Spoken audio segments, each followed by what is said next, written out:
প্রিয় শ্রোতা, পাঠ করছি নিমাই ভট্টাচার্যের জনপ্রিয় উপন্যাস মেম সাহেবের ১৬তম পর্ব। দোলা বৌদি। পরের দিন ঘুম ভাঙতে অনেক বেলা হয়েছিল, হয়তো আরো অনেক বেলা হতো, কিন্তু সূর্যের আলো চোখে পড়ায় আমার ঘুম ভেঙে গেল। পাশের খাটে মেম সাহেব আমার দিকে ফিরে শুয়েছিল। সূর্যের আলোর চোখে পড়ছিল না, মনে হলো মহানন্দে স্বপ্নে বিভোর হয়ে আছে। ওর ঘুম ভাঙাতে আমার মন চাইল না। ও এত নিশ্চিন্তে শান্তিতে ঘুমাচ্ছিল যে দেখতে বেশ লাগছিল। বহুক্ষণ ধরে শুধু চেয়ে চেয়ে দেখলাম, তারপর উঠে বসে আরো ভালো করে দেখলাম।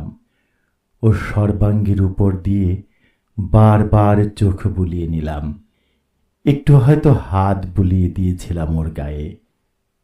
মনে মনে কত কি ভাবলাম এই মেম সাহেব, এই আমার জীবননাট্যের নায়িকা, এই সেই চপলা চঞ্চলবালা যে আমার জীবন ইতিহাসের মোড় ঘুরিয়েছে, এই সেই শিল্পী যে আমার জীবনে সুর দিয়েছে, চোখে স্বপ্ন দিয়েছে। ভাবলাম এই সেই মেয়ে যে আমার জীবনে না এলে আমি কোথায় সবার অলক্ষ্যে হারিয়ে যেতাম, শুকনো পাতার মতো কালবৈশাখীর মাতাল হাওয়ায়, অজানা ভবিষ্যতের কোলে চিরকালের জন্য লুকিয়ে পড়তাম। ভাবতে ভাবতে ভারী ভালো লাগলো। ওর কপালের উপর থেকে চুলগুলো সরিয়ে দিয়ে একটু আদর করলাম। মেম সাহেব কাত হয়ে শুয়েছিল। ওর দীর্ঘ মোটা বিনুনিটা কাঁধের পাশ, বুকের ওপর দিয়ে সে বিছানায় লুটিয়ে পড়েছিল। আমি মুগ্ধ হয়ে আরো অনেকক্ষণ চেয়ে রইলাম। ওর ছন্দবদ্ধ দেহের জড়াই উতরাই দেখে যেন মনে হলো প্রাক্সিটলিসের ভেনাস বা সাঁচির যক্ষী টর্স, নাকি খাজুরাহোর নায়িকা অজন্তার মায়াকন্যা। মনে পড়ল এবার মিল্টনের কথা, A fairest of creation last and best of all God's war। ইভার মতো মেম সাহেব নিশ্চয়ই অত সুন্দরী ছিল না, কিন্তু আমার চোখে আমার মনে সে তো অনন্যা। আমার শ্যামা মেম সাহেবকে মুগ্ধ হয়ে দেখলাম অনেকক্ষণ। ভাবলাম বাইবেলের মতে তো নারী ভগবানের শেষ কীর্তি, শ্রেষ্ঠ কীর্তি। কিন্তু সবাই কি মেম সাহেব হয়? দেহের এই মাধুর্য, চোখে এমনই স্বপ্ন, চরিত্রের দৃঢ়তা, মনের এই প্রসারতা তো কোথাও পেলাম না। ঘুমিয়ে ঘুমিয়েও যেন ও আমাকে ইশারা করল।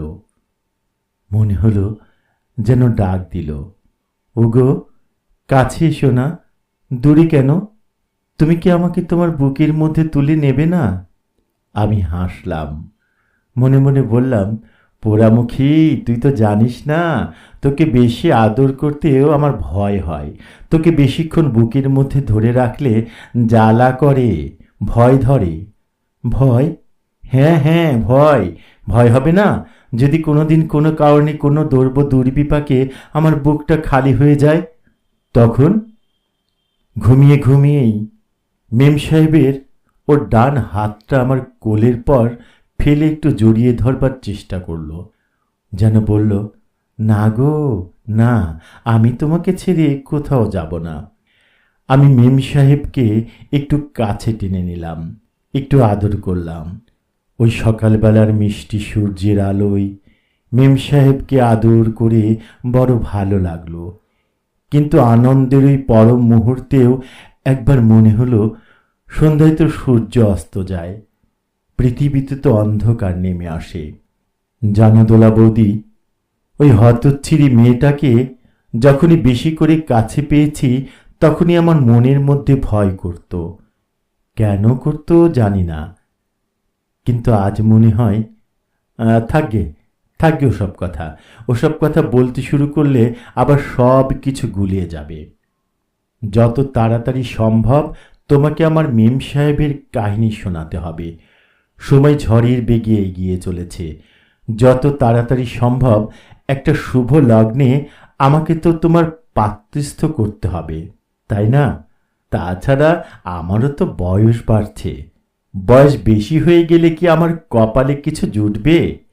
ওই অরণ্য, পর্বত, লেকের ধারে রাজপ্রাসাদে 2টি দিন, 2টি রাত্রি স্বপ্ন দেখে আমরা আবার দিল্লি ফিরে এলাম ঠিকই, কিন্তু কিন্তু যে মেম সাহেব আর আমি গিয়েছিলাম, সেই আমরা ফিরে এলাম না। ফিরে এলাম সম্পূর্ণ নতুন হয়ে। দিল্লিতে ফিরে এসে মেম সাহেব একটি মুহূর্ত নষ্ট করেনি। সংসার পাতার কাজে নেমেছিল। একদিন স্কুটার রিক্সা নিয়ে দুজনে মিলে দিল্লির পাড়ায় পাড়ায় ঘুরেছিলাম ভবিষ্যতের আস্তানা পছন্দ করবার আশায়। ব্রোলবাগ, Western Extension, New Rajendranagar, East Patel Nagar থেকে দক্ষিণে Nizamuddin junction, Defence, South Extension, Kailash, Hauz Khas, Green Park পর্যন্ত ঘুরেছিলাম। সব দেখে শুনেও বলেছিল গ্রিন পার্কেই একটা ছোট্ট কটেজ নেব আমরা। এত জায়গা থাকতে গ্রিন পার্ক? শহর থেকে বেশ একটু দূরে, আর বেশ ফাঁকা ফাঁকা আছে। বড্ড দূর, তা হোক, তবুও থেকে শান্তি পাওয়া যাবে। তা ঠিক। পরে আবার বলেছিল 2-3 মাসের মধ্যেই বাড়ি ঠিক করবে, তারপরে একটু গোছগাছ করে নিয়েই আমরা সংসার বাঁধব। হাত দিয়ে আমার মুখটা নিজের দিকে ঘুরিয়ে নিয়ে মেম সাহেব জিজ্ঞাসা করল, কেমন? তোমার আপত্তি নেই তো? আমি মাথা নেড়ে বলেছিলাম, না। আরো 2-4টি কি যেন কথাবার্তা বলার পর ও আমার গলাটা জড়িয়ে ধরে বলল, দেখো না, বিয়ের পর তোমাকে কেমন জব্দ করি। কি জব্দ করবে? আজে বাজে খাওয়া দাওয়া, ফালতু আড্ডা দেওয়া সব বন্ধ করে দিব, তাই বুঝি? তবে কি? এবার আমিও একটা হাত দিয়ে ওর গলাটা জড়িয়ে ধরে বললাম, আর কি করবে মেম সাহেব? আধো আধো গলায় উত্তর দিল, সব কথা বলবো কেন? তাই বুঝি? তবে কি? But you will see, I will make you happy. তা আমি জানি, তবে মাঝে মাঝে আমার ভয় হয়। ভয় হয়? কিসের ভয়? আমি ওর কানে কানে ফিস ফিস করে বললাম, আমি বোধহয় স্তয়ন হব। মেম সাহেব আমাকে একটা ধাক্কা দিয়ে বললে, বাজে বকো না তো। একটু মুচকি হাসলেও বেশ সিরিয়াসলি বললাম, বাজে না মেম সাহেব, বিয়ের পর বোধহয় তোমাকে ছেড়ে আমি পার্লামেন্ট বা অফিসেও যেতে পারবো না। এবার মেম সাহেব একটু মুচকি হাসে, বললে, 24 ঘন্টা বাড়ি বসে কি করবে? আবার কানে কানে ফিস ফিস করে বললাম, তোমাকে নিয়ে শুয়ে থাকবো। ও হেসে বললে, অসভ্য কোথাকার। একটু থেমে আবার বললে, শুতে দিলে তো? আমি বললাম, শুতে না দিলে আমি চিৎকার করে কান্নাকাটি করে সারা পাড়া জানিয়ে দেব। মেম সাহেব এবার আমার পাশ থেকে উঠে পড়ে, মুখ টিপে হাসতে হাসতে বললে, বাপরে বাপ, কি অসভ্য। আমি দৌড়ে গিয়ে ওকে ধরতে গেলাম। ও ছুটে বারান্দায় বেরিয়ে যাবার চেষ্টা করলো, পারল না। আঁচল ধরে টানতে টানতে নিয়ে এলাম সোফার ওপর। যদি বলি এখনই? হাতে ঘুষি পাকিয়ে বললে, নাক ফাটিয়ে দেব। সত্যি? এমনি করে মেম সাহেবের দিল্লিবাসের মেয়াদ ধীরে ধীরে শেষ হয়ে গেল। রবিবার বিকালে ডিলাক্স এয়ার কন্ডিশন এক্সপ্রেসে কলকাতা গেল। ওয়েস্টার্ন কোর্ট থেকে স্টেশন রওনা হওয়ার আগে মেম সাহেব আমাকে প্রণাম করল। আমার বুকে মাথা রেখে জড়িয়ে ধরে একটু কাঁদল। আমি ওকে আশীর্বাদ করলাম, আদর করলাম, চোখের জল মুছিয়ে দিলাম। 1 সপ্তাহ ধরে দুজনে কত কথা বলেছি, কিন্তু সেদিন ওর বিদায় মুহূর্তে দুজনের কেউই বিশেষ কিছু কথা বলতে পারিনি। আমি শুধু বলেছিলাম, সাবধানে থেকো, ঠিকমতো চিঠিপত্র দিও। ও বলেছিল, ঠিকমতো খাওয়া দাওয়া করো, তোমার শরীর কিন্তু ভালো না। শেষে নিউ দিল্লি স্টেশনে ট্রেন ছাড়ার ঠিক আগে বলেছিল, তুমি কিন্তু আমাকে বেশি দিন একলা রেখো না, কলকাতায় আমি একলা থাকতে পারি না। মেম সাহেব চলে গেল। আমি আবার ওয়েস্টার্ন কোর্টের শূন্য ঘরে ফিরে এলাম। মনটা ভীষণ খারাপ লাগলো। খেতে গেলাম না। ডাইনিং হলে আমাকে না পেয়ে গজানন এলো আমার ঘরে খবর নিতে, আমাকে অনেক অনুরোধ করল, কিন্তু তবুও আমি খেতে গেলাম না। বললাম শরীর খারাপ। গজানন আমার মনের অবস্থা নিশ্চয়ই উপলব্ধি করেছিল, সেজন্য সে আর দ্বিতীয়বার অনুরোধ না করে বিদায় নিল। কলকাতা থেকে মেম সাহেবের পৌঁছানোর সংবাদ আসতে না আসতেই আমি আবার কাজকর্ম শুরু করেছিলাম। পুরো একটা সপ্তাহ পার্লামেন্ট যায়নি, সাউথ ব্লক নর্থ ব্লক যায়নি, মন্ত্রী এমপি অফিসার ডিপ্লোম্যাট দর্শন করিনি, এমনকি টাইপরাইটার পর্যন্ত স্পর্শ করিনি। দু একদিন এদিক ওদিক ঘোরাঘুরি করলাম, কিন্তু বিশেষ উল্লেখযোগ্য কোনো খবর টবর পেলাম না। পার্লামেন্টে তখন আকশাই চীন সড়ক নিয়ে ঝড় বইছিল প্রায়। প্রাইম মিনিস্টারও বেশ গরম গরম কথা বলেছিলেন মাঝে মাঝেই। দু চারজন পলিটিশিয়ান যুদ্ধ করবার পরামর্শ দিলেও প্রাইম মিনিস্টার তা মানতে রাজি হলেন না। অথচ এইভাবে বক্তৃতার লড়াই কতদিন চলতে পারে? অল ইন্ডিয়া রেডিও আর পিকিং বেতারের রাজনৈতিক মল্লযুদ্ধ তেতো হয়ে উঠেছিল। লড়াই করার কোনো উদ্যোগ, আয়োজন বা মনোবৃত্তি সরকারি মহলে না দেখায় আমার মনে স্থির বিশ্বাস হলো আলোচনা হতে বাধ্য। দু চারজন সিনিয়র ক্যাবিনেট মিনিস্টারের বাড়িতে আর অফিসে কয়েকদিন ঘোরাঘুরি করে কোনো কিছুর হদিস পেলাম না। শেষে সাউথ ব্লকে ঘোরাঘুরি শুরু করলাম। পররাষ্ট্র মন্ত্রণালয়ের সেক্রেটারি ওই স্পেশাল সেক্রেটারিকেও তেল দিয়ে কিছু ফল হলো না। শেষে আশা প্রায় ছেড়ে দিয়েছি। এমন সময় আফ্রিকা ডেস্কের মিস্টার চোপড়ার সঙ্গে আড্ডা দিয়ে বেরোতে বেরোতে প্রায় 6:30 হয়ে গেল। বেরোবার সময় প্রাইম মিনিস্টারের ঘরের সামনে উঁকি দিয়ে গিয়ে দেখলাম প্রাইম মিনিস্টার লিফটে ঢুকছেন। আমি তাড়াতাড়ি হুড়মুড় করে লাফাতে লাফাতে সিঁড়ি দিয়ে নেমে এলাম। প্রাইম মিনিস্টার গাড়ির দরজার সামনে এসে গিয়েছেন। পাইলট তার মোটর সাইকেল স্টার্ট দিয়েছে। আয়ারলেস আর সিকিউরিটি কারও স্টার্ট দিয়েছে, কিন্তু চলতে শুরু করেনি। এমন সময় ফরেন সেক্রেটারি প্রায় দৌড়াতে দৌড়াতে এসে হাজির হলেন।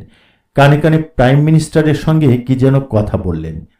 প্রাইম মিনিস্টার আর ফরেন সেক্রেটারি আবার লিফটে চড়ে উপরে চলে গেলেন। আমি একটু পাশে দাঁড়িয়ে সব কিছু দেখলাম, বুঝলাম সামথিং ভেরি সিরিয়াস অথবা সামথিং ভেরি আর্জেন্ট। তা না হলে ওইভাবে ফরেন সেক্রেটারি প্রাইম মিনিস্টারকে অফিসে ফেরত নিয়ে যেতেন না। আমি প্রাইম মিনিস্টারের অফিসের পাশে ভিজিটার্স রুমে বসে রইলাম। দেখলাম 20-25 মিনিট পরে প্রাইম মিনিস্টার আবার বেরিয়ে গেলেন। প্রাইম মিনিস্টারকে এবার দেখে মনে হলো যেন একটু স্বস্তি পেয়েছেন। আমি আরও কয়েক মিনিট অপেক্ষা করলাম। দেখলাম প্রাইম মিনিস্টার চলে যাবার পরপরই চায়না ডিভিশনের জয়েন্ট সেক্রেটারি মিস্টার মালিক ফরেন সেক্রেটারির ঘর থেকে বেরিয়ে এলেন। আমার আর বুঝতে বাকি রইল না চীন সম্পর্কেই কিছু জরুরি খবর এসেছে। সেদিনকার মতো আমি বিদায় নিলাম। পরের দিন মিস্টার মালিকের বাড়ি আর অফিসে ঘুরঘুর করা শুরু করলাম। তবুও কিছু সুবিধা হলো না। শেষে ইউনাইটেড নেশনস ডিভিশনের একজন সিনিয়র অফিসারের কাছে খবর পেলাম সীমান্ত বিরোধ আলোচনার জন্য চীনা প্রধানমন্ত্রী চৌ এন লাইকে দিল্লি আসার আমন্ত্রণ জানানো হয়েছে এবং তিনি তা গ্রহণ করেছেন। খবরটি সে বাজারে প্রায় অবিশ্বাস্য হলেও যাচাই করে দেখলাম ঠিকই দিল্লির বাজার তখন অত্যন্ত গরম। কিন্তু তবুও আমি খবরটা পাঠিয়ে দিলাম। ট্রাঙ্কাল করে নিউজ এডিটরকে ব্রিফ করে দিলাম। পরের দিন ডবল কলাম হেডিং দিয়ে সেকেন্ড লিড হয়ে ছাপা হলো, চৌ এন লাই দিল্লি আসছেন। এই খবরটা দেবার জন্য প্রায় সবাই আমাকে পাগল ভাবল। আমার এডিটরের কাছে অনেকে অনেক বিরূপ মন্তব্য করলেন। এডিটর চিন্তিত হয়ে আমাকে ট্রাঙ্কাল করলেন।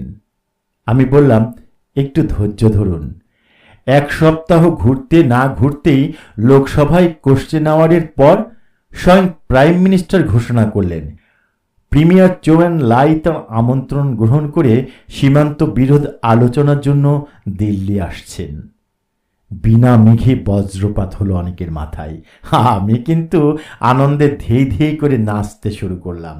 রাত্রে এডিটরের টেলিগ্রাম পেলাম, congratulations, special increment to 50 with immediate effect to. দুহাত তুলে ভগবানকে প্রণাম করলাম। সেই রাত্রেই মেম সাহেবকে একটা টেলিগ্রাম করে সুখবরটা জানিয়ে দিলাম। পরের দিন মেম সাহেবেরও একটা টেলিগ্রাম পেলাম। অ্যাকসেপ্ট কংগ্র্যাচুলেশনস অ্যান্ড প্রণাম, স্টাফ লেটার ফলোজ। মেম সাহেবের চিঠি পাবার পরও ভাবতে পারিনি ভবিষ্যতে আরও কোনো অপ্রত্যাশিত ঘটনা ঘটবে আমার জীবনে, কিন্তু সত্যি সত্যি ঘটল। প্রাইম মিনিস্টারের সঙ্গে ইউরোপ যাবার দুর্লভ সুযোগ এলো আমার জীবনে কয়েক মাসের মধ্যেই। বিদায় জানাবার জন্য মেম সাহেব দিল্লি ছুটে এসেছিল। আমি আশ্চর্য হয়েছিলাম, বলেছিলাম, আমাকে সিয়াফ করার জন্য তুমি কলকাতা থেকে দিল্লি এলে? দুটি হাত দিয়ে আমার দুটি হাত দোলাতে দোলাতে বলেছিল, তুমি প্রথমবারের জন্য ইউরোপ যাচ্ছ, আর আমি চুপ করে বসে থাকবো কলকাতায়? ওই কালো হরিণ চোখ ঘুরিয়ে ফিরিয়ে বলল, তাও আবার প্রাইম মিনিস্টারের সঙ্গে চলেছ, আমি না এসে থাকতে পারি? পাগলির কথাবার্তা শুনে আমার হাসি পেত। কত হাজার হাজার লোক বিদেশ যাচ্ছে, তার জন্য 1000 মাইল দূর থেকে ছুটে এসে বিদায় জানাতে হবে? দুহাত দিয়ে আমার মুখখানা তুলে ধরে মেম সাহেব বলল, এসেছি বেশ করেছি, তোমাকে কৈফিয়ত দিয়ে আসবো? বলো দুলা বৌদি, অমন পাগলির সঙ্গে কি তর্ক করা যায়? যায় না, তাই আমিও আর তর্ক করিনি। পাসপোর্ট, ভিসা, ফরেন এক্সচেঞ্জ আগেই ঠিক ছিল। এয়ার প্যাসেজ আগের থেকেই বুক করা ছিল। দুজনে মিলে এয়ার ইন্ডিয়ার অফিসে গিয়ে টিকিটটা নেবার পর ফিটন প্লেসে কয়েকটা ছোটোখাটো জিনিসপত্র কিনলাম। তারপর কফি হাউসে গিয়ে কফি খেয়ে ফিরে এলাম ওয়েস্টার্ন কোর্টে। ফেরার পথে মেম সাহেব বলল, দেখো, তোমার কাজকর্ম আজই শেষ করবে, কালকে কোনো কাজ রাখতে পারবে না। কেন? কাল কি হবে? আমি জানতে চাইলাম। ঘাড় বেঁকিয়ে চোখ ঘুরিয়েও বলল, বাহ, পরশু ভোরেই তো চলে যাবে, কালকের দিনটাও আমি পেতে পারি না? লাঞ্চের পর একটু বিশ্রাম করে বেরিয়েছিলাম বাকি কাজগুলো শেষ করার জন্য। তারপর এক্সটার্নাল অ্যাফেয়ার্স মিনিস্ট্রিতে গিয়ে দেখাশোনা করে ফিরে এলাম সন্ধ্যার পরই। এসে দেখি মেম সাহেব একটা চমৎকার বালুচুরি শাড়ি পরেছে, বেশ চেপে কান ঢেকে চুল বেঁধেছে, বিরাট খোঁপায় রূপার কাঁটা গুজেছে, রূপার চেনও টিবেটান লকেট লাগানো, একটা হার ছাড়া আরো কয়েকটা রূপার গহনা পড়েছে, কপালে টকটকে লাল একটা বিরাট টিপ ছাড়াও চোখে বোধহয় একটু সুরমার টান দিয়েছিল। আমি ঘরে ঢুকে মেম সাহেবকে দেখেই থমকে দাঁড়ালাম। ও মুখটা একটু নিচু করে চোখটাই একটু ঘুরিয়ে আমার দিকে তাকালো, একটু হাসলো। আমি হাসলাম না, হাসতে পারলাম না। আগের মতোই স্থির দৃষ্টিতে ওর দিকে চেয়ে রইলাম। ও আবার আমার দিকে তাকিয়ে একটু মুচকি হাসলো, জিজ্ঞাসা করলো, অমন স্থির হয়ে কি দেখছ? তোমাকে। ন্যাকামি করে ও আবার বলল, আমাকে? বুঝতে পারছি না। একটু হাসলো, বলল, তা তো বুঝতে পেরেছি, কিন্তু অমন করে দেখবার কি আছে? কেন দেখছি তা বুঝতে পারছি না। দেখবার কি কোনো কারণ নেই? মেম সাহেব এবার আর তর্ক না করে ধীর পদক্ষেপে দেহটাকে একটু দুলিয়ে দুলিয়ে আমার সামনে এসে দাঁড়ালো। আমার হাত দুটো ধরে মুখটা একটু বেঁকিয়ে আমার দিকে তাকিয়ে বলল, খুব খারাপ লাগছে? আমি প্রায় চিৎকার করে উঠলাম, অসহ্য, অসহ্য! সত্যি খারাপ লাগছে? অত খারাপ কিনা জানি না, তবে তোমাকে আমি সহ্য করতে পারছি না। ও এবার সত্যি সত্যি একটু চিন্তিত হয়ে প্রশ্ন করল, এসব খুলে ফেলবো? এতক্ষণে ও আমার সামনে দাঁড়িয়ে কথা বলছিল। এবার পাশে টেনে নিয়ে বললাম, হে নিরুপমা, চপলতা আজি যদি ঘটে তবে করিও ক্ষমা। আর হে নিরুপমা, আখি যদি আজ করি অপরাধ করিও ক্ষমা। দোলা বৌদি। মেম সাহেবও কোনো কথা বলল না। দুটি হাত দিয়ে আমার হাতটা জড়িয়ে ধরে মাথাটা হেলান দিয়ে খুব মিহি সুরে গাইল, আমি রূপে তোমায় ভোলাবো না, ভালোবাসাই ভোলাবো। আমি প্রশ্ন করলাম, আর কি করবে? মেম সাহেব গাইতে গাইতে বলল, ভরাবো না ভূষণ ভারী, সাজাবো না ফুলের হাড়ি, সোহাগ আমার মালা করে গলায় তোমায় দোলাবো। আমি বললাম, সত্যি? 1000 বার লক্ষ্যবার সত্যি। মেম সাহেব গজাননকে ডেকে চায়ের অর্ডার দিল। চা এলো। চা খেতে খেতে জিজ্ঞেস করলাম, তুমি কি এয়ার ইন্ডিয়া বা ট্যুরিস্ট ব্যুরোর চাকরির ইন্টারভিউ দিতে যাচ্ছ? কেন বলো তো? তা নয়তো এত রূপোর গহনা চাপিয়েছ কেন? আমার খুব ভালো লাগে। কেন, তোমার খারাপ লাগছে? পাগল হয়েছ? খারাপ লাগবে কেন? খুব ভালো লাগছে। সত্যি? সত্যি ছাড়া কি মিথ্যা বলছি? যাও। যাই হোক, এত সাজলে কেন? তোমার ভালো লাগবে বলে। একটু থেমে আবার বলল, তাছাড়া? তাছাড়া কি? একটু মুখ লুকিয়ে বলল, ইউরোপ যাচ্ছ, না জানি কত মেয়ের সঙ্গে আলাপ হবে, তাই যাতে চট করে ভুলে না যাও। আমাকে নিয়ে আজও তোমার এত ভয়? আমাকে একটু আদর করে মেম সাহেব বলল, না গো না, এমনি সেজেছি। সেদিন সন্ধ্যা রাত্রি আর পরের দিনটা পুরোপুরি মেম সাহেবকে দিয়েছিলাম।